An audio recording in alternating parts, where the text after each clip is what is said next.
sedang saya set. Oke. Sip.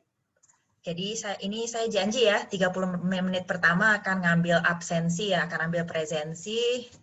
Jadi presensi 18 September.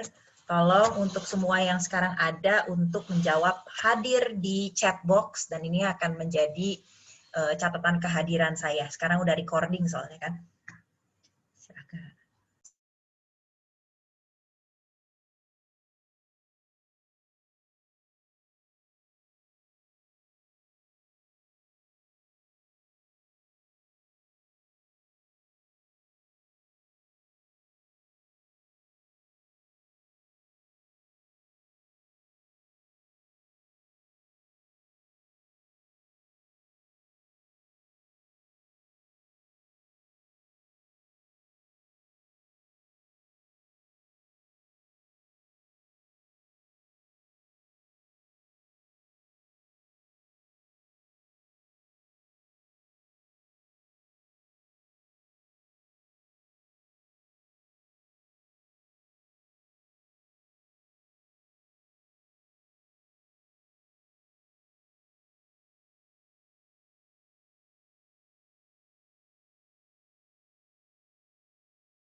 Oke, saya akan mulai lagi ya. Mohon maaf sekali, seperti saya tadi bilang di depan, ini laptop lama saya nih. Jadinya tidak ideal memang. Ada yang ngalamin nggak tuh? Saya punya laptop kok ya belum ada, baru 2 tahun kok mati. Nggak bisa dinyalain gitu. Ada yang pernah ngalamin? Ada yang bisa betulin buat saya mungkin? Hehe.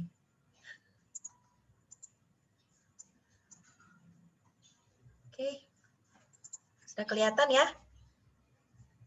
Apa ini? Ya, udah kelihatan ya? Nabila masih ada di depan, saya tanya Nabila, udah kelihatan ya? Oke. Oke, saya akan mulai dengan deskriptif statistik.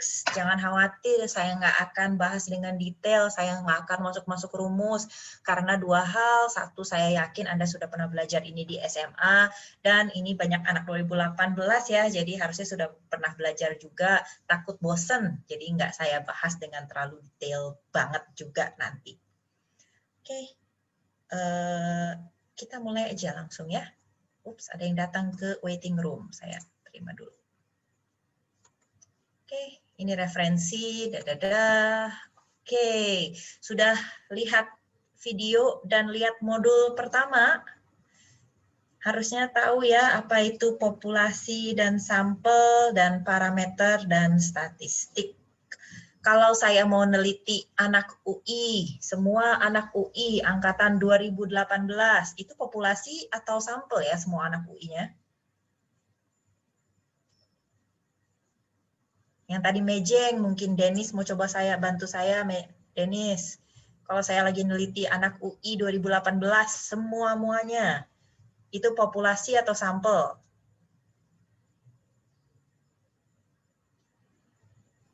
Populasi, Bu. Oke, sip, populasi ya.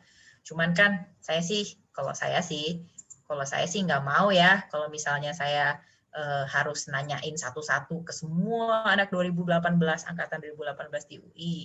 Jadi saya mau nanya ini aja deh, anak-anak 2018 yang ikut kelas statistika dan probabilitas saya. Itu siapa tuh kalau gitu anak-anak Fasilkom 2018 yang ikut Statprop kelas I, ini berarti itu adalah obviously jelas sampel. Ini Muhammad lagi ngapain nih, nyoret-nyoret punya saya nih? Kok bisa? Saya jangan salvo. Kenapa? Nurholis ya? Kok bisa nyoret-nyoret? Pakai anotasi ya? Saya jadi bingung sendiri. Anyway, oke. Dan antara itu misalkan saya mau menghitung rata-rata tinggi badan. Misalkan rata-rata tinggi badan, kalau saya mau menghitung rata-rata tinggi badan seluruh anak 2018, artinya saya sedang menghitung parameternya 2018 UI. Tetapi kalau saya cuma ngitung dari sampel saja, berarti anak Fasilkom aja, artinya saya sedang menghitung statistiknya. Jadi jangan sampai ketuker ya kalau ketika saya membicarakan populasi dan sampel, itu dua hal yang berbeda. Parameter is to a population as a statistic is to a sample.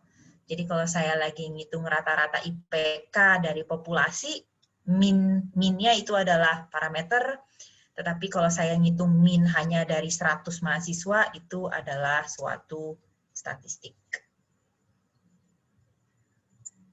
Sorry, ini apa sih? Sorry ya. Oh, kepencet.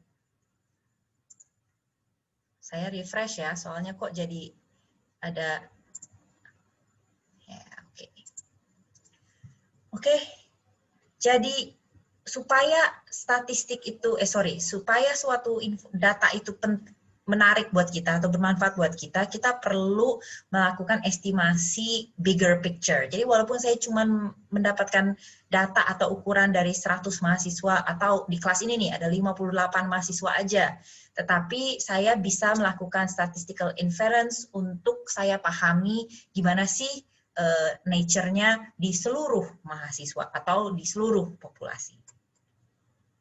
Oke, sebelum saya bisa melakukan estimasi-estimasi itu atau mendapatkan inference seperti itu, tentunya saya harus mulai dengan data yang saya punya. Biasanya sebelum saya lakukan inference, saya mau menunjukkan, saya mau describe, saya mau ceritakan, dan saya mau rangkum dataset yang saya punya, dan inilah yang disebut dengan descriptive statistics atau statistika deskriptif. Oke, saya berusaha membagi materi statistika deskriptif menjadi 4 bagian supaya Anda bisa ngebayangin, oke, materi ini ada 4 bab. Harapan saya hari ini, saya di kelas ini bisa go through dari describing ke summarizing ke standard scores atau Z-scores. Yang Chebyshev's inequality saya nggak akan bahas hari ini. Harapan saya latihan atau aktivitas kele minggu depan bisa Chebyshev's. Jadi minggu depan ketika live lagi kita mulai dari sana. Jadi ini saya ambisius ya, saya sampai selesai standard scores hari ini saya ambisius, doakan kalau sampai nggak dapet, mungkin standard scoresnya akan saya lepas untuk Anda belajar mandiri. Kebetulan saya juga ngajar di kelas internasional, kita hanya berhasil sampai di summarizing. Jadi saya agak pesimis sebetulnya. Oke, saya mulai di describing datasets. Sesuai judulnya, saya mau menceritakan, saya mau mempresentasikan, saya mau menunjukkan data yang saya punya. Jadi saya habis neliti nih tinggi badan anak-anak UI, dan saya mau nunjukin ke Dennis, gini loh, kalau tinggi badan anak-anak UI itu seperti ini. Gimana caranya supaya saya bisa nunjukin ke Dennis dengan enak? Kira-kira kalau saya nunjukin Dennis, oh jadi ada 100 mahasiswa nih, tinggi badannya 154, lalu 160, lalu 170, lalu 161. Capek nggak Dennis dengernya nih, kalau saya ceritain satu-satu berapa nih ukuran tinggi badannya? Capek ya? Nggak akan mau dengerin saya kan? Jadi ada cara lebih gampang buat saya tunjukkan angka-angka pengukuran yang saya dapatkan. Yang paling simple adalah stem and leaf plot. Stem and leaf kan kayak pohon ya, ada batangnya, lalu ada daunnya.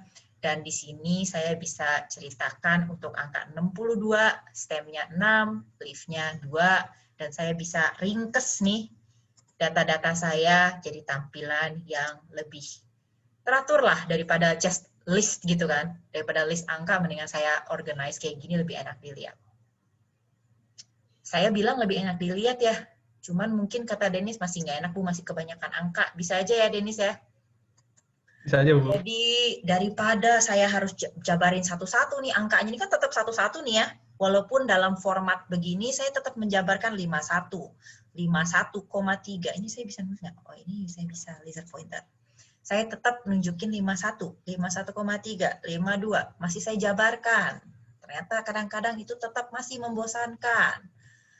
Nah, apalagi kalau misalkan angka 51 tadi muncul berapa kali? Di sini. Ini 51 nih kan, paling pertama. Gimana kalau saya punya 17, 51? Masa saya harus nulis 51, 1, 1, 1, 1, 17 kali? Capek kan? Jadi, saya juga bisa mengumpulkan distribusi data saya dalam frequency distribution. Nah, saya mau bikin rangkuman aja nih. Daripada saya jabarkan satu-satu, ada 51, 51, 51, sampai 17 kali, baru 53. Mendingan langsung aja deh saya bisa ngitung. 51-nya muncul 17 kali. 54-nya muncul 3 kali, dan seterusnya. Nah, tapi manusia itu orangnya visual ya. Orang manusia itu sangat visual, jadinya Anda juga pasti nggak seneng kalau saya berikan angka-angka yang berjejer, dan akan lebih mudah menurut saya untuk kalian pahami kalau bentuknya dalam bentuk-bentuk yang ada di sini. Frequency table, line graph, dan selanjutnya. Yang pertama, saya akan tunjukkan frekuensi distribusi frekuensi yang tidak berkelompok atau yang individual. Jadi kayak gini nih, misalkan saya beli Skittles nih. Mungkin untuk yang sudah lihat slide yang standar dipakai ya semester lalu, kalau nggak salah di sini nyebutnya M&M's ya. Ingat nggak? Udah lupa. Kalau slide yang standar M&M's nih. Cuman kebetulan saya lebih suka Skittles. Jadi saya ganti ya, jadi Skittles. Semoga semuanya jadi ingat nih. Saya punya 55 permen dan distribusinya seperti ini. Cukup jelas kan? Ini semua satuan loh ya. Yang warna ungu muncul 2 kali, yang merah 18 kali, dan seterusnya. Ini cukup gampang. Jadi kalau saya mau menunjukkan frequency table seperti ini nih, pasti si Randy ini masih protes nih kayaknya. Masih nggak enak dilihat Bu, masih angka-angka, saya nggak suka lihatnya. Nah, mungkin nanti kalau kalian betulan membuat riset dan publish di jurnal gitu, bikin paper gitu juga sering loh itu dikomentari, bisa nggak ini ditampilkan dengan visual grafis? Karena lebih gampang untuk lihat komparasinya. Daripada begini nih, mendingan juga saya pakai line graph kayak gini. Daripada yang kiri nih, yang seperti ini, lebih enak dilihat yang kanan. Enggak suka, Bu, saya nggak suka garis-garis nih. Kata Rafa, nih Rafa nggak suka pakai garis-garis. Oke deh, kalau gitu saya pakai bar. Semuanya pasti udah pernah lihat ya. Saya bisa juga pakai bar seperti ini. Atau juga saya bisa gambarkan dengan frekuensi poligon. Ketiganya ini nih, polygon, bar graph, dan line graph ini menunjukkan gambar yang sama, data yang sama. Tabel yang di kiri diterjemahkan jadi garis, diterjemahkan jadi bar, dan diterjemahkan menjadi poligon. Ini semua preferensi. Anda bisa lebih suka yang mana, dan Anda bisa pakai sesuai yang Anda sukai. Nah, sekarang ini saya punya yang namanya relative frequency distribution, atau distribusi frekuensi relatif. Jelas dari namanya ya, relatif ya. Ini penting karena ketika saya bilang yang mendapat gaji $47.000 ini ada 4 orang. Nah, angka 4 ini nggak banyak artinya nih, karena 4 itu maksudnya gimana? Apakah ada 7.000 lulusan? Kalau iya 4 cuma dikit dong ya. Atau jangan-jangan cuma ada 5 lulusan. Kalau cuma 5 lulusan, 4 out of 5 itu banyak. Jadi daripada saya menunjukkan frekuensi dengan angka mutlak, ada manfaatnya juga supaya saya mengerti konteks. Konteks saya tuh 4 tuh di mana? Apakah dari 1000, apakah dari 5, apakah dari 10? Seberapa penting angka 4 itu? Jadi saya bisa menghitung dengan menggunakan relative frequency table, dengan saya menggunakan pembagian seperti ini. Jadi 4 tadi itu bukan angka 4 lagi, tetapi 4 dari 42, 1 itu out of 42, dan seterusnya. Saya punya pemicu nih sekarang nih. untuk 53 di sini ya. Ada berapa di sini 53? Cuma 0 ya. Kenapa ditulis ya? Padahal 55 dan 58, 59 dihilangkan loh. Di sini kan nggak ada nih, nggak ada 55, nggak ada 58, nggak ada ya. Sedangkan 53 ditaruh nih di sini. Padahal 0, nggak ada apa-apa. Ada yang punya dugaan nggak kira-kira kenapa? Saya coba lihat nih. Saya nggak panggil yang tampil ya, udah sering saya panggil nih ya. Yang lain-lainnya saya panggil nih. Siapa yang bisa saya panggil? Cuma yang terakhir kali absen siapa ya? Tadi saya bisa buka chat nggak nih? Terakhir kali absen. Oh, ada M. Iqbal. Oh, mohon maaf baru masuk kelas, tadi salah kelas. Oke, santai aja, Muhammad Iqbal. Iqbal boleh tolong di-unmute dan nyalain video bentar. Ada nggak Iqbalnya nih? Japriin kalau nggak nyadar. Iqbal.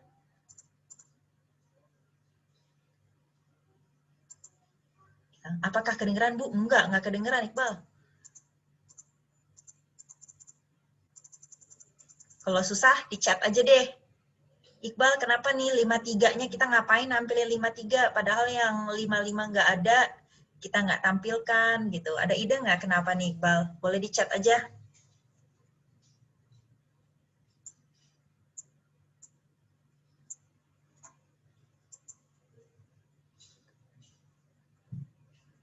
Iqbal is typing kayaknya.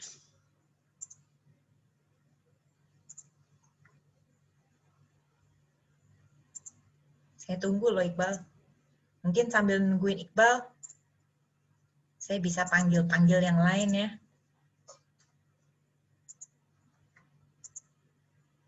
Tadi saya ingat wajahnya nih dan namanya nih. Ada yang namanya Erika nih. Halo Erika, Erika boleh di-unmute atau dinyalain videonya? Nggak dimarahin kok, nggak dimarahin.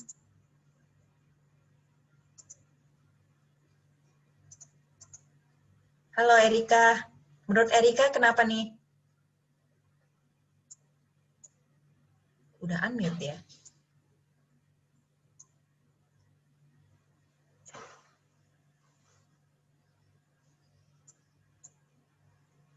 Halo? Kalian dengar suara Erika nggak? Di saya ini sih nyala gitu loh. Jadi kayak nyala, cuman nggak kedengeran ya? Juga nggak denger, Bu.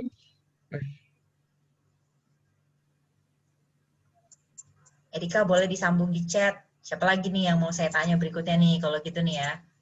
Jangan pura-pura nggak bisa ya. Nanti karena di skip sama saya. Siapa nih? Siapa ya? Saya ini mau mendukung para perempuan nih. Ada yang namanya, cewek-ceweknya langsung deg-degan semua nih. Ada yang namanya Rani. Rani Aprilia, halo Rani.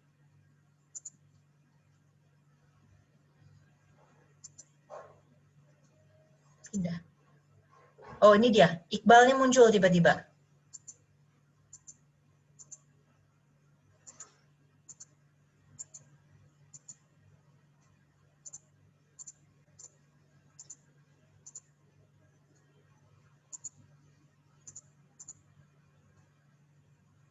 Iqbal, halo. Unmute nih, Iqbal, halo. Muncul nggak? Dengar nggak kalian? Enggak, Bu. Nggak. Tidak, Bu. Wah, Rami kedengeran. Oke, Rami aja yang jawab ya. Ya, kebenar. Asik. Terima kasih Rami. Gimana Rami? Menurut Rami kenapa nih? Kenapa 53-nya saya tampilin atau di grafik ini ditampilkan? Padahal yang lain tuh ada yang nggak ada juga kan? 55 segala di skip. Ada ide nggak? Sejujurnya, ini sih Bu, saya udah nyari di Google tadi. Terus gak nemu. Jadi bingung deh kenapa. Mungkin Nebak-nebak aja. Nebak-nebak aja. Nebak. Kalau saya nebak, datanya ada yang dihilangin gitu. Kalau tebakan saya gitu. Jadi tadinya ada gitu kan? Tadi ada. Oke. Terus karena ada satu hal jadi hilangin gitu. Tapi Kenapa itu, dihilangin ya? iya kenapa dihilangin ya? Ketahui Bu, makanya saya juga bingung. Oke, terima kasih banyak ya Rami ya atas kepencet atas sumbangannya. Oke, jadi ini juga sudah muncul nih di beberapa kali saya ngajar StatProp suka muncul nih pertanyaan ini. Jadi jawaban saya adalah jujur aja yang mengumpulkan data ini kan saya ngambil dari buku tadi ya, buku Ross ya. Nah, tebakan saya adalah karena angka 53.000 sebagai suatu starting salary, sebagai gaji fresh graduate, ini signifikan. Karena untuk data yang memang tidak ada responnya, tidak ada frekuensinya, biasanya memang kita hilangkan. Jadi di sini nih ada 55 kan nggak muncul nih ya.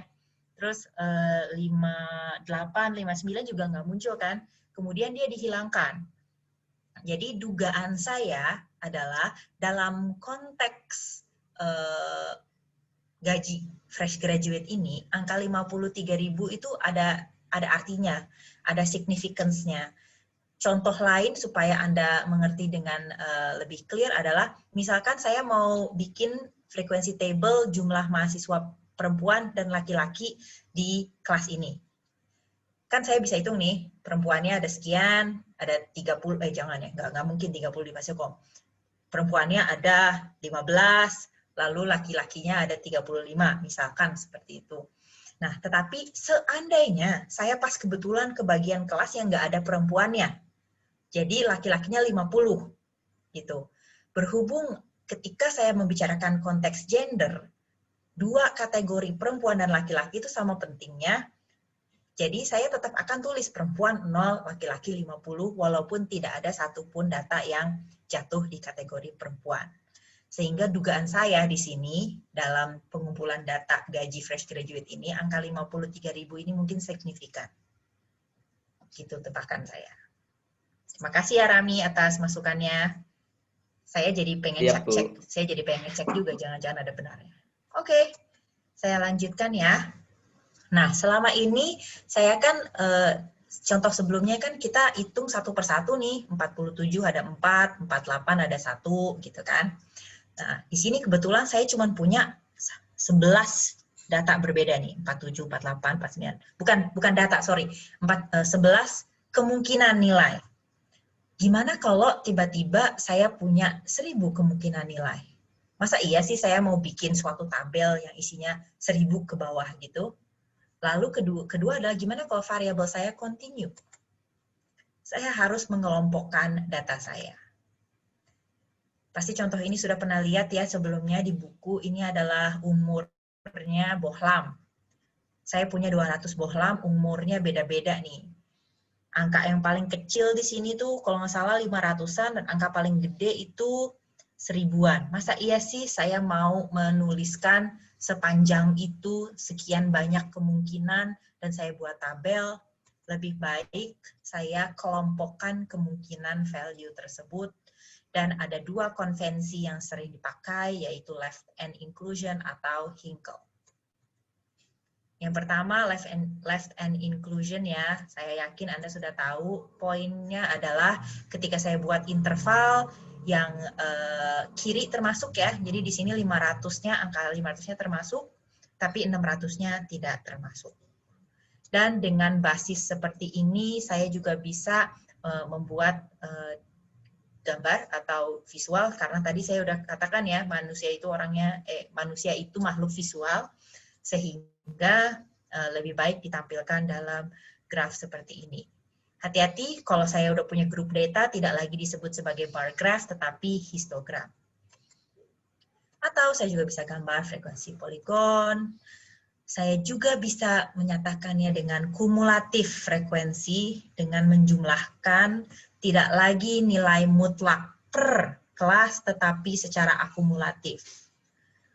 Misalnya 2 kan mulainya, kemudian berikutnya bukan 5 tetapi 7, kemudian ditambah 12, 19, dan seterusnya. Nah, yang saya gunakan sebagai y-axis bisa dua hal. Yang pertama adalah frekuensi mutlaknya seperti ini, atau bisa juga saya tampilkan sebagai nilai relatif. Seperti ini. Tadi kita udah bahas ya, kenapa kadang-kadang nilai relatif penting, karena kita perlu tahu konteksnya. 4 itu out of 1000 atau out of 50, itu kan sangat berbeda. Graf yang kayak gini nih, yang naik-naik ke puncak gunung nih, sering sekali disebut sebagai ogive. Saya sampai sekarang masih ada debat nih, sebenarnya bahasa Inggris tuh ngomongnya ogive atau ogive, saya masih belum tahu. Don't worry about it, pokoknya tulisannya seperti itu. Next convention, kalau tadi kita bahas konvensi yang left inclusion, nah sekarang kita punya group data yang, konvensi Hinkel, maaf. Bedanya apa nih dari yang Ross? Ada beberapa yang beda-beda nih. Pertama, saya punya kelas interval ya, sama kok dengan yang sebelumnya. Tetapi sekarang saya punya yang namanya midpoint. Midpoint itu jadi representasi ya dari kelas tersebut. Kayak perwakilannya, ketua kelasnya. Jadi ketua kelasnya interval 65 sampai 69, dia jadi perwakilan kelompok si angka 67 ini. Nah, sekarang saya bicarakan si intervalnya. Jadi kalau interval saya 20 sampai 24, seandainya saya membicarakan konvensi Ross, kan yang termasuk ke sini cuma 20 ya, 24-nya nggak ikutan. Nah, tetapi untuk Hinkel, perhatikan bahwa ini angkanya tidak ada yang double-double ya, 20 ke 24, lanjut di 25, 29, jadi jelas bahwa interval 20 sampai 24 ini both 20 dan juga 24 termasuk ke dalam intervalnya. Jadi di sini intervalnya 20 sampai 24 dan ini. Oke, sebelumnya saya minta maaf ya, saya stop video sebentar. Saya lanjut ngomong kok. Nah, terus saya akan sambungkan ini dengan pemicu yang sudah ada di Scale ya.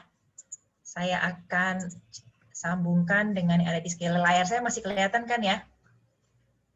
Nah, di Scale ini udah banyak yang jawab nih. Terima kasih banyak ya atas partisipasinya. Omong-omong pengelompokan Hinkel yang tadi saya bilang, nah tadi kan saya bilang nih ada 65, 66, segala macam. Tiba-tiba saya punya data senilai 70,4. Nah, saya harus taruh dia di interval yang mana ya kalau begitu? Nah, sebetulnya pertanyaan itu munculnya adalah, munculnya adalah dari slide yang tadi. Jadi di slide yang tadi nih kan saya punya batas-batasnya 60 ke 60. Sorry. Saya punya nih 65 ke 69, lalu 60 ke 64, lalu 65 ke 69. Nah, kalau saya punya tiba-tiba di sini 64,2 gimana? Masuknya kemana?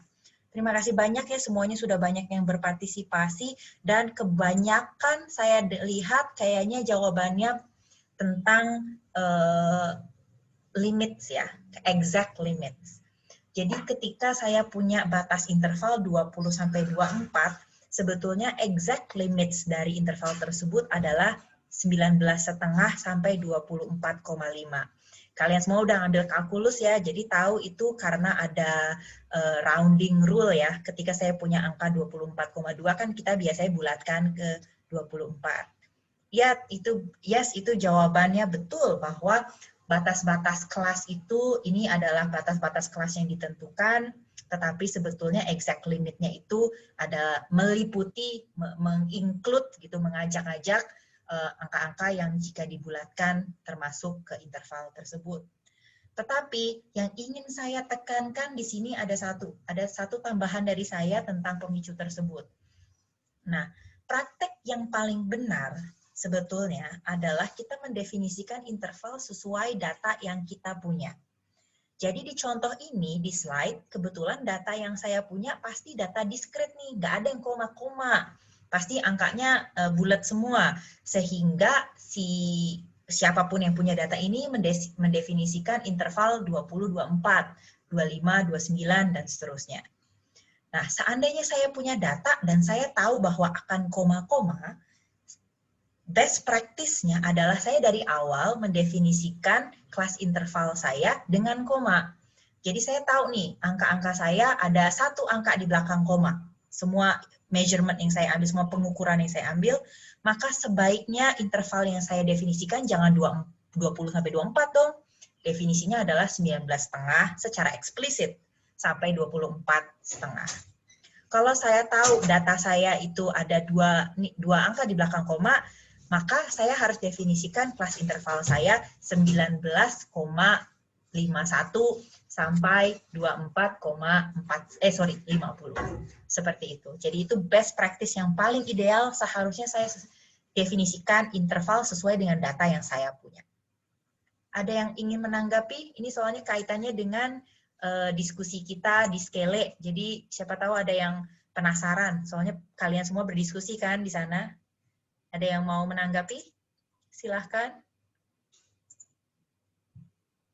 Jadi memang pemicu saya agak sedikit menjebak ya, karena sebetulnya idealnya tidak boleh mendefinisikan batas interval seperti itu. Harusnya saya dari data saya dulu, baru saya definisikan. Belum ada? Bu, mau nanya, Bu. Boleh, boleh. Ini siapa nih? Rami ya? Rami, Ya, Bu. tampil dong, saya mau lihat juga tampangnya. Oke, gimana Rami? Ya, Bu. Kalau buat midpoint itu apakah mesti bulat atau boleh koma, Bu? Oke, sip. Thank you. Terima kasih. Itu kayaknya nyambung ke poin saya berikutnya. Oh, sorry. Ada saran memang bahwa kelas interval dengan konvensi Hinkel agar panjangnya ganjil.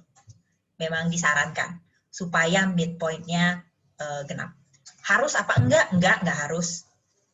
Jika kebetulan Anda definisikan kelas intervalnya genap kan mau nggak mau tengahnya jadinya ganjil, ada komanya kan, ya. Tapi salah apa enggak? Enggak sih, enggak salah. Tetapi agak nggak enak dilihat kan. Jadi saran saya ikutin aja konvensinya agar panjangnya ganjil. Oke, Bu. Sip. Oke. Nah, sekarang jadinya kita mikir nih, emang intervalnya saya harus bikin sepanjang apa dan seberapa kan? Nyambung nih pertanyaannya Rami, boleh nggak saya bikin yang genap atau ganjil? Kalau iya, saya harus bikin sepanjang apa? Kenapa di contoh sebelum ini saya ngambil 40-44? Kenapa nggak 40 sampai 49? Kenapa nggak 40 sampai 59? Saya susah jawabnya karena tidak ada aturannya sebetulnya. Tetapi Anda perlu mengingat bahwa kalau kebanyakan ada resikonya, kalau kesedikitan juga ada resikonya. Seingat saya di slide lengkap, saya nggak tampilkan di sini, tapi di slide lengkap di Skele ada panduannya ya, ada tips and trick atau panduannya gimana untuk menentukan jumlah interval. Tapi itu bukan aturan mutlak. Oke, ini adalah beberapa tadi distribusinya kalau saya gambarkan ada beberapa jenis. Saya langsung cepet-cepet aja ya. Tahu lah ya uniform, semuanya sampai SMA pakai uniform kan, sama semua kan bajunya, kita uniform. Yang normal ini bentuknya kayak apa? Kayak hantu saya sering bilang, bukan kayak bel, tapi kayak hantu, gitu biar nggak lupa. Kemudian kalau yang normal itu kadang-kadang tidak simetris nih, tapi kadang-kadang dia malah belok ke kiri atau belok ke kanan, skewed kanan atau skewed kiri. Hati-hati kalau yang positif, kalau yang positif artinya tail-nya itu ekornya di kanan, negatif itu tail-nya di kiri. Saya pertama kali belajar StatProp dulu, saya sering ketuker nih yang ini, karena saya nganggap kok negatif harusnya jendulanya di kiri. Bukan, ekornya yang di kiri. Jadi itu yang perlu diingat. Kemudian untuk frekuensi distribution biasanya cuma satu puncaknya nih, tetapi mungkin terkadang ada dua puncaknya instead. Artinya ini pasti suatu anomali ya, karena namanya juga distribusi normal, kebanyakan hal di dunia ini distribusinya akan normal. Jadi kalau sampai ada dua puncak, berarti yang Anda teliti ini, populasi yang Anda teliti nih, misalnya lagi neliti anak UI nih, anak UI itu tidak satu populasi yang homogen, berarti paling tidak ada dua subpopulasi di mahasiswa UI. Mungkin yang satu suka K-pop, satu tidak suka, sehingga pendapatnya tentang K-drama tuh ada dua yang punya majoritinya. Lalu kadang-kadang si bentuk normalnya itu tidak sempurna, dia terlalu gepeng, atau dia terlalu memadat ke tengah, dan ini kita sebut sebagai leptokortik dan platikortik. Biasanya saya buat nginget platikortik, ingat aja nih, flat gitu kan dia, gepeng gitu kan, flat, jadi platikortik. Oke, sampai di sini saya sudah tamat ya yang describing datasets. Apakah ada pertanyaan sebelum saya lanjut ke summarizing?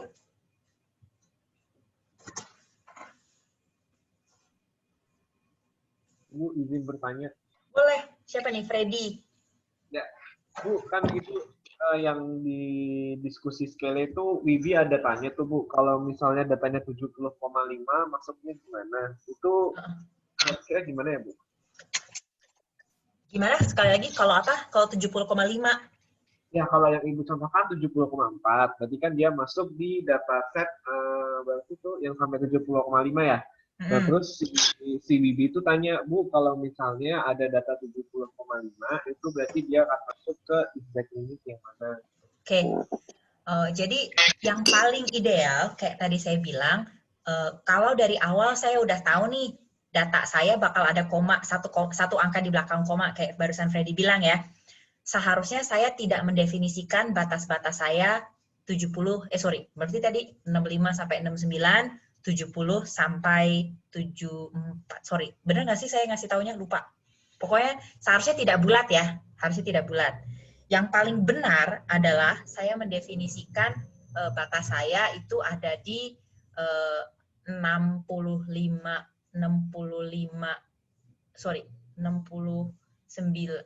gimana sih? Saya bisa nulis nggak sih di sini? Pen saya. Oke. Jadi kan gini ya, saya bisa pakai ini kali ya, annotate aja kali ya. Oke, jadi misalkan nih saya punya, sorry ya nggak ada hubungannya dengan slide yang saat ini, cuma saya pakai aja tempat-tempat kosong ya. Jadi kan tadi kan saya punya di scale itu tulisannya berapa sih? 65 sampai 70, bukan? 66 ya? 66 sampai 70, dan saya punya 71 sampai 75 gitu kan. Nah, kalau saya sudah tahu nih bahwa data-data saya bakalan muncul 70,4, 70,5 seperti pertanyaannya Freddy, yang paling betul adalah saya tidak mendefinisikan batas-batas seperti ini.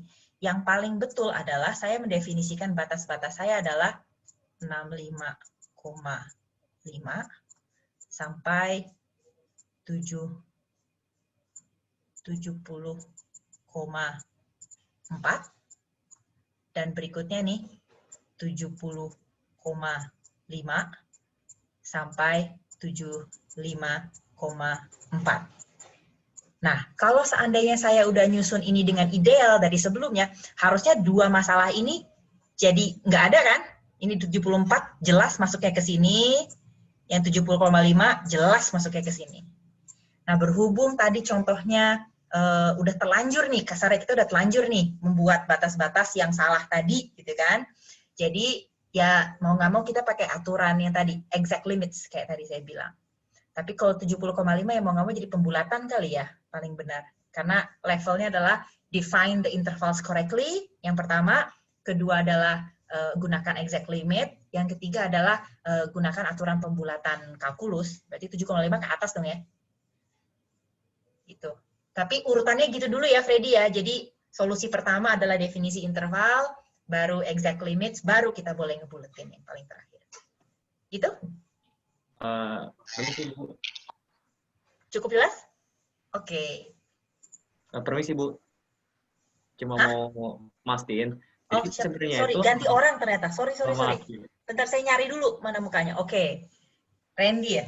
Ya, jadi sebenarnya itu yang harusnya itu sebenarnya kita tuh lihat datanya dulu seperti apa, baru kita cari definisi, ya bisa baru kita klasifikasinya gitu. Betul. Karena kan tujuannya kan kayak tadi, kalaupun saya mau membuat frekuensi table kan, saya mau menceritakan data yang saya punya kepada orang lain kan. Kan tadi judulnya aja describing kan. Jadi saya lihat dulu data saya yang mau saya ceritain itu seperti apa. Baru saya pilih cara menampilkannya yang paling baik. Terima kasih Bu. Oke. Sip. Thank you. Terima kasih banyak Freddy dan Randy. Ada lagi yang ditanyakan tentang describing, tentang deskripsi dataset? Oke, kalau nggak ada, saya coba lanjut ke summarizing. Ini harusnya cepet nih, karena ini hal-hal yang Anda semua tahu, min, modus, median, dan segala macam. Saya bahkan akan berniat nge-skip, karena saya yakin Anda semua sudah tahu, dan saya tidak akan pernah mengharapkan Anda hafal rumusnya. You can always look it up. Nanti kalau suatu hari nanti ngerjain riset juga, nggak akan pernah ditanya rumus min tuh gimana, nggak akan. Anda bisa cari sendiri. Oke. Jadi mungkin saya ceritakan gambar garis besarnya aja. Coba bayangkan nih Anda punya data, sekarang sudah Anda deskripsikan, Anda tampilkan dengan baik kepada saya nih, mau nyeritain kan data yang Anda punya seperti apa. Nah sekarang yang ingin Anda ceritakan ke saya adalah dari data yang sudah ditampilkan itu, ada poin-poin penting apa sih yang bisa Anda rangkum dari keseluruhan data. Biasanya kita punya 3 cara untuk menceritakan itu. Yang pertama, measures of central tendency. Dari namanya aja sentral nih, tengah nih. Saya mau tahu kebanyakan data tuh ngumpul di mana. Itu yang pertama, central tendency. Yang kedua, measures of variation. Nah, saya udah tahu nih semua ngumpul di sini datanya. Dia sejauh apa sih ke kanan, sejauh apa sih ke kiri. Itu yang kedua. Lalu yang terakhir adalah measures of position. Kalau saya lagi ngebahas nilai UTS StatProp nih, terus saya tahu nih bahwa Erika dapat nilai 95, amin ya. Saya mau tahu dalam distribusi saya, Erika tuh dapat 95 itu apakah dia ada di depan, like di atas, atau di bawah. Kalau yang lain nilainya 60 kan bagus banget tuh 95. Tetapi kalau ternyata teman-teman yang lain nilainya 99, jadinya 95 nggak terlalu bagus kan? Jadi itulah intinya dari 3 measures itu. Anda punya data, sudah ditampilkan, tolong kasih tahu saya apa sih yang penting, datanya ngumpul di mana, selebar apa data itu menyebar, dan berapakah posisi nilai-nilai yang khusus. Dan sebenarnya nggak perlu semua slide yang lainnya dong ya, 3 hal itu intinya dari bagian merangkum dataset. Tapi kita masih punya waktu, jadi saya tunjukin aja deh slide-nya. Yang pertama yaitu measures of central tendency. Di manakah data ngumpul? Di manakah kebanyakan data ngumpul? Kalau saya tanya, nanti kita punya kuis StatProp, kebanyakan anak StatProp kelas I nilainya berapa sih? Maunya saya min-nya di 90-an dong ya. Jadi saya mau tahu ngumpulnya di mana. Ada 3 cara yang bisa digunakan, min, median, modus. Please baca sendiri apa artinya, kita nggak bahas ya di kelas, pasti saya yakin Anda tahu. Ada min, rumusnya begini. Jangan lupa yang perlu diingat bahwa populasi, min populasi, dan min sampel itu berbeda, karena yang dihitung, jangan lupa, populasi dan sampel punya 2 hal yang berbeda. Sampel punyanya statistik, populasi punyanya parameter.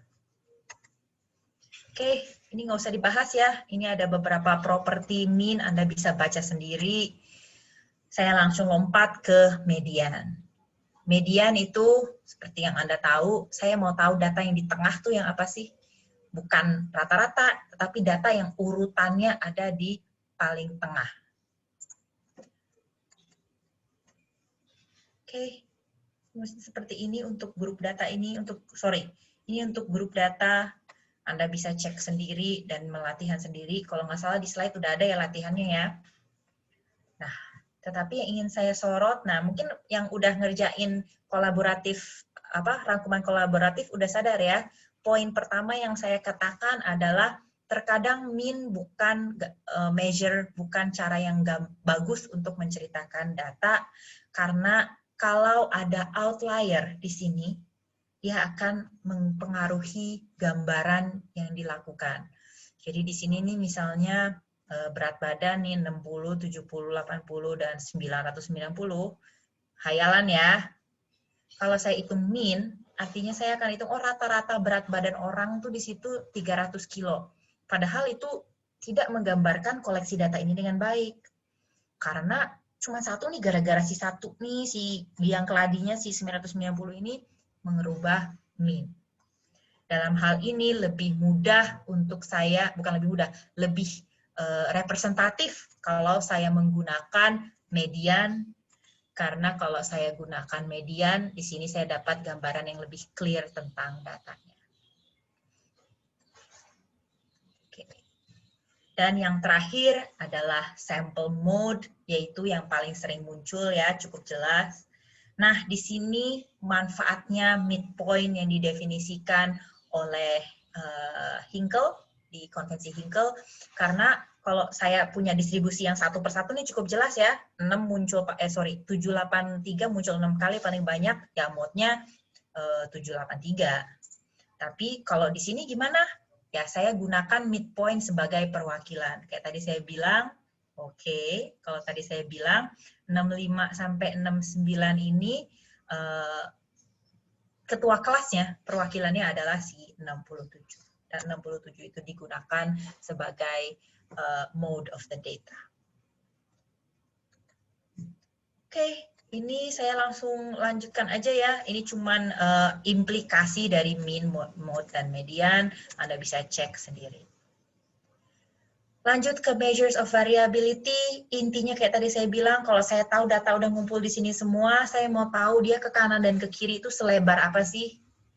Ada beberapa cara yang bisa saya gunakan, yaitu saya bisa gunakan range, saya bisa gunakan mean deviation, saya bisa gunakan variance, saya bisa gunakan standar deviasi. Masing-masing sudah diberikan pengertiannya dan contohnya di dalam slide, silahkan Anda pelajari sendiri. Tetapi yang ingin saya sorot di sini adalah konsep variance dan standar deviasi. Jadi jangan lupa kalau logo ini nih, si logo variance ini, simbol variance ini adalah kuadrat ya, karena variance itu adalah kuadratnya si standar deviasi. Jangan lupa bahwa ketika saya bicarakan populasi, saya gunakan simbol, ini apa sih, omega. Ada yang mau koreksi saya? Pakai simbol variance ini ya. Sedangkan kalau saya sedang membicarakan sampel, saya pakai S. Kemudian ketika saya bicarakan standar deviasi, saya tidak lagi memasukkan kuadratnya ya, karena saya akarkan. Ini penting untuk Anda ingat karena nantinya ketika kita masuk ke uji hipotesa atau kita masuk ke estimasi parameter, kadang-kadang dalam soal yang dikasih itu variansnya bukan standar deviasinya. Atau sebaliknya, yang diberikan standar deviasinya dan bukan variansnya. Hati-hati yang harus digunakan ke dalam penghitungan Anda, pastikan itu sudah benar. Oke, yang paling terakhir adalah measures of positions. Kayak tadi saya bilang, saya pengen tahu nih, misalnya measurement atau nilai yang saya punya 95 tuh secara relatif tuh bagus nggak sih nilai 95 itu, posisinya itu ada di mana. Kita punya dua statistik yang sering dipakai, yaitu persentil. Jangan lupa cara penulisannya seperti ini, dan di sini saya punya beberapa step-stepnya yang untuk bisa dilakukan. Jadi kalau saya mau hitung persentil, saya mau tahu kalau misalnya angka ini, di sekian P persentil itu nilainya berapa. Jangan lupa, saya punya kuartil, istilah kuartil. Kalau tadi kan persentil jelas ya, 0 sampai 100. Kalau saya ngambil quartile itu seperempat. Jadi saya punya 25 persentil, 50, dan 75. Dan 50 persentil itu tengah-tengah dong ya. Ini juga adalah median. Ini ada beberapa contoh, saya skip ya. Anda bisa coba sendiri dari slide. Dan untuk grup data juga ada.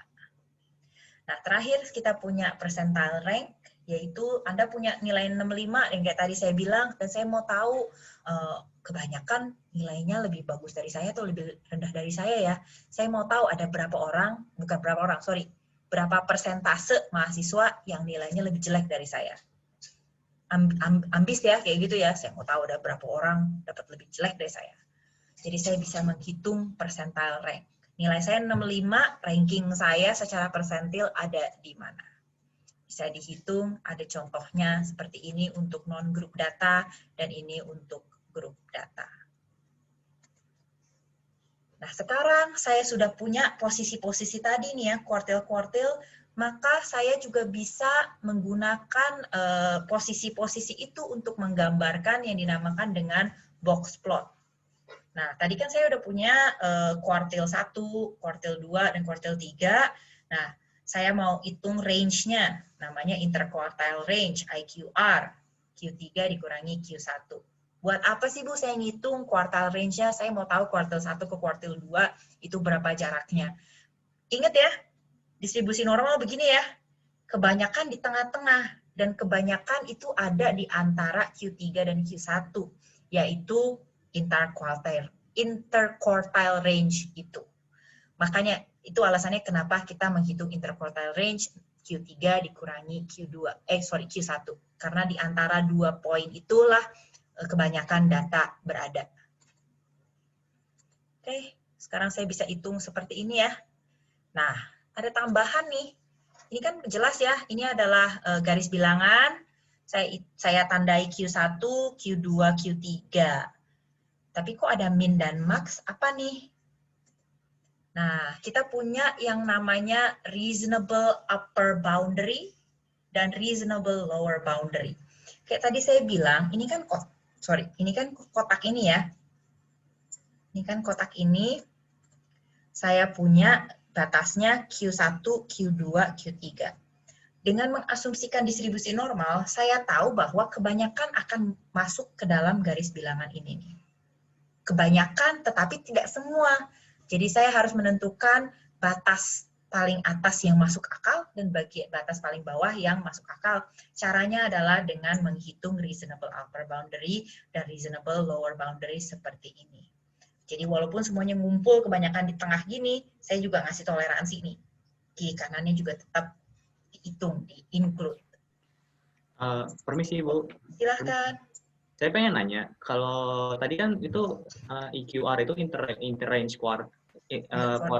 interquartile range itu kan artinya semua data itu berkonsentrasi di situ kan ya. Nah, tapi kalau misalkan itu bentuk datanya hasilnya kalau kita bikin grafiknya itu ternyata bipodal, artinya ada 2 puncak, nah itu bakal nggak sesuai sama nggak berkumpul dong berarti. Itu berarti nggak gitu. Enggak, ya betul gitu. Ya betul. Makanya harusnya akan kelihatan. Itu tetap berlaku interquartile range itu antara Q1 dan Q3 itu tetap berlaku, kebanyakan harusnya di tengah. Tapi kalau kita punya anomali-anomali kayak tadi bilang, nah ini kita akan dapatkan mungkin banyak outlier jadinya kan, atau distribusi lebih banyak ke kanan dan kiri. Tetapi harusnya mempengaruhi kok, karena kan nanti frekuensinya di 2 puncak banyak nih ya kan, kanan kiri dan banyak. Kan ujung-ujungnya kan untuk mendapatkan kuartil kan saya ngurutin juga kan. Jadi harusnya sih tetap melebar walaupun 2 puncak. Jadi harusnya yang Q3 dan Q1 itu melingkupi both puncak. Tapi jadinya lembahnya doang yang kedapatan. Harusnya dapat 2 kok. Harusnya ya, harusnya bisa meliputi dua-duanya. Karena adanya distribusi frekuensi di kiri dan di 2 puncak itu akan mempengaruhi ngitung Q1 di sini, Q3 di sini. Harusnya geser. Harusnya ya. Baik, Bu. Terima kasih. Yes, terima kasih Randy. Terus jadi terakhir, ketika saya sudah mendefinisikan interquartile range-nya di sini dari Q1, Q2, Q3, saya juga beri toleransi lah ya, kira-kira secara masuk akal upper batasnya di sini, lower batasnya di sini, batas bawah, batas atasnya seperti ini. Jadi saya tahu seandainya tiba-tiba saya nemuin data di luar batas-batas ini, dialah data yang merupakan outlier. Sip. Kita sudah sampai di akhir summarizing datasets. Sekarang kita punya standard scores. Jam berapa? Kurang 5 menit ya. Saya akan mulai menceritakan sedikit tentang standard scores. Saya pakai 5 menit terakhir untuk diskusi, untuk menceritakan standard scores, tapi untuk detail penghitungannya silahkan Anda cek sendiri di slide. Saya ceritain basisnya aja ya. Jadi saya bilang, siapa ya yang mau saya panggil ya? Jangan yang sama terus ya, boleh ya saya yang lain ya. Oke, siapa yang mau saya panggil ya? Saya bukan panggil sih, saya mau ajak sebagai contoh nih. Misalnya saya mau kasih contohnya ada yang namanya Felicia ya. Boleh ya Felicia ya, belum dengar banyak suara cewek soalnya hari ini. Jadi Felicia nih dapat nilai matematika 68, 77 fisika, dan berapa nih? Dan 83 di sejarah. Saya mau tahu nih, si Felicia ini paling bagus performanya, paling jago nih di bidang apa.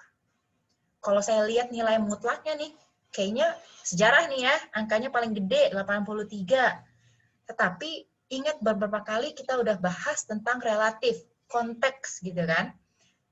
Kalau pas matematika cuma dapat 68, tapi kok teman-temannya di kelas semua dapat nilai lebih jelek daripada dia, 50, 40 semua. Jadi sebetulnya 68 itu nilai yang bagus. Performa Felicia bagus di kelas matematika. Jadi kita harus bisa kita harus bisa menerjemahkan nilai mutlak tadi, nilai mutlak 68, nilai mutlak 77 ke dalam konteks yang sesuai. Nah, ini dapat dilakukan dengan menggunakan standard scores. Kita nggak bisa pakai yang raw karena tidak ada artinya bisa beda-beda. Kita juga nggak bisa pakai percentile karena percentile adalah skala ordinal. Saya nggak bahas ya memangnya tentang skala ya, adanya di slide intro to course. Jadi silahkan di-review lagi. Jadi saya perlu mentransformasikan tadi nilai 68, nilai berapa, 83, semua itu ke dalam skala yang bisa dibandingkan, yang ekivalen.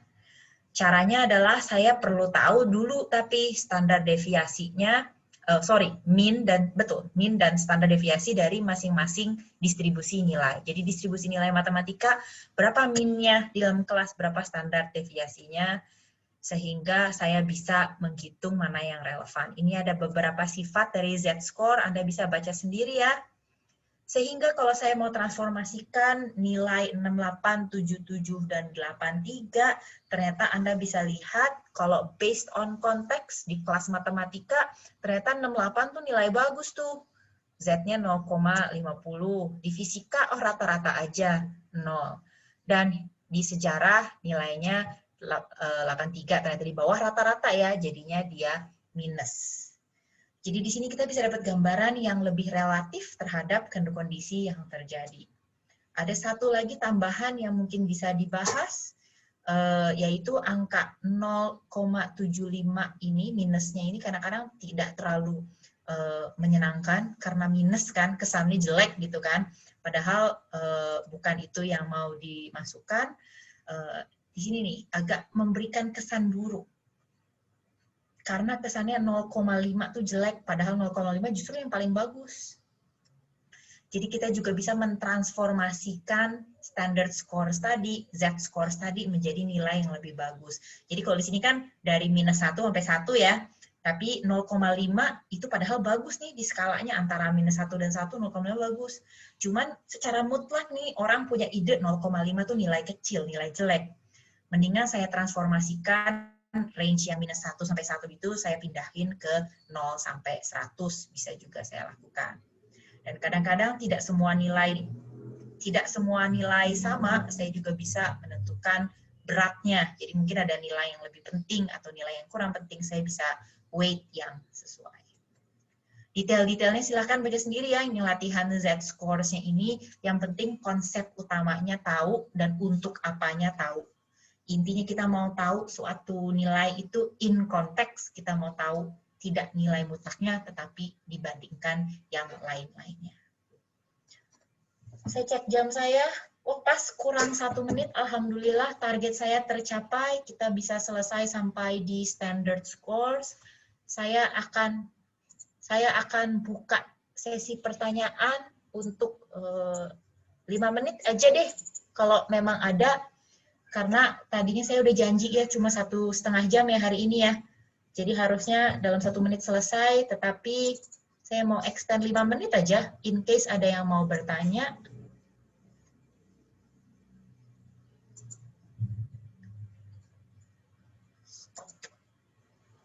Oke. Saya mau bertanya, Bu. Boleh, silahkan. Ya, Nggak Saya harus saya Rami, yang Bu. jawab kan, teman-teman yang lain mungkin bisa. Ya. Gimana Jadi, Rami? untuk proses belajarnya kita bakal kayak gini terus, Bu. Karena menurut saya sendiri nih, Bu, tadi agak cepat. Nah, mungkin kebetulan kemarin saya catprop, Bu. Jadi sekarang kan ngulang.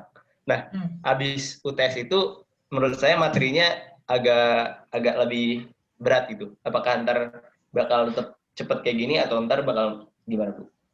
Udah lihat ini belum? Jadwal belajar di BRP? Udah tadi. Apa? Jadwal UTE dibandingkan tahun lalu, materi banyak yang maju ya ke depan UTS, Ya. sadar nggak? Nyadar nggak Rami? Tadi nggak sadar sih, tapi kalau saya lihat lagi, kayaknya ya, Bu. Naik kan ke atas. Justru karena kita mau ngasih waktu tambahan untuk beberapa materi. Jadi yang sekarang-sekarang ini kayak korelasi, kayak deskriptif statistik, justru saya mau biarin aja Anda belajar sendiri. Gitu. Oh. Harapannya supaya nanti lebih banyak waktu di akhir untuk variabel acak dan juga untuk uji hipotesa. Ya, oke. Siap, Bu. Oke. Oke, mungkin saya tambahkan ya dengan pertanyaan Rami.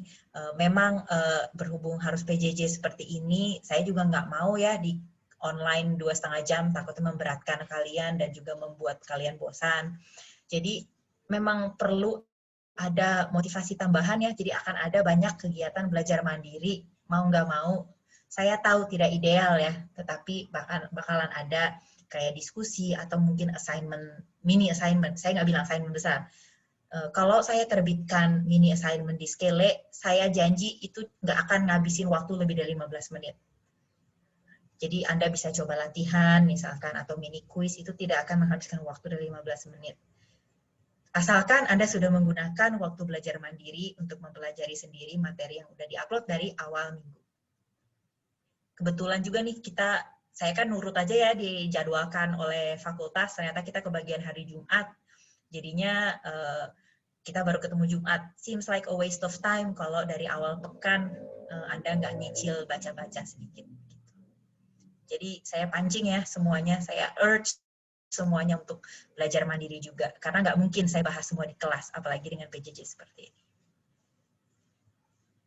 Oke, ada lagi yang ingin ditanyakan? Mungkin tentang materi, mungkin tentang pelaksanaan kelas, mungkin tentang Bu saya sibuk jadi panitia PMB, saya nggak sempat belajar gitu. Bu, izin bertanya. Boleh. Untuk kedepannya kira-kira akan ada video-video yang kayak Ibu upload pertama introduction itu kayak Bu? Tidak selalu. Lebih suka kah, Freddy? Ya, saya lebih tipe pendengar sih Bu daripada membaca. Lebih suka mendengar, oke. Well, banyak yang akan di-cover di kelas sinkronus. Karena kuliah matematika itu agak susah disampaikan kalau cuma via video.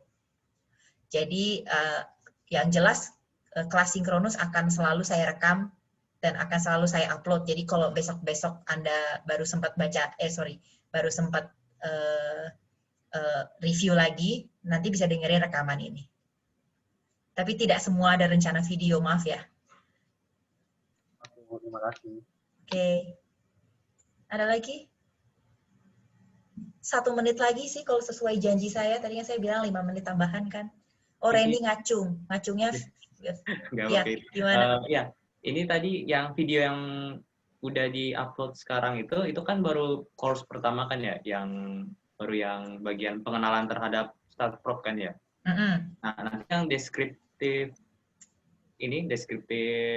statistik ini bakal di-upload, ada lagi nanti videonya. Ya ini kan palingan, rekaman ini palingan. Oh alah, enggak, saya pikir tadi ini kan agak dicepetin kan, kayak gitu kan. Saya pikir nanti Ibu di video lain dijelasin lebih detail, tapi enggak ya ternyata. Enggak, karena tujuannya adalah sync dan video itu saling melengkapi, bukan ngedouble-double. Oke. Makasih Bu. Ya, ada lagi? Belum ada, oke. Kalau gitu, kalau nggak ada tambahan lagi, saya akhirin aja kali ya kelasnya sampai di sini. Jangan lupa minggu depan mulai hari Senin akan ada materi dan mungkin ada aktivitas yang bisa dikerjain kapan aja Anda sempat sepanjang minggu. Kita ketemu lagi minggu depan hari Jumat jam 2 ya. Setelah kelas ini jangan lupa weekly reflection yang akan dipost oleh Bu Aruni nanti. Oke, terima kasih semuanya. Saya matiin recordingnya dulu ya sebentar.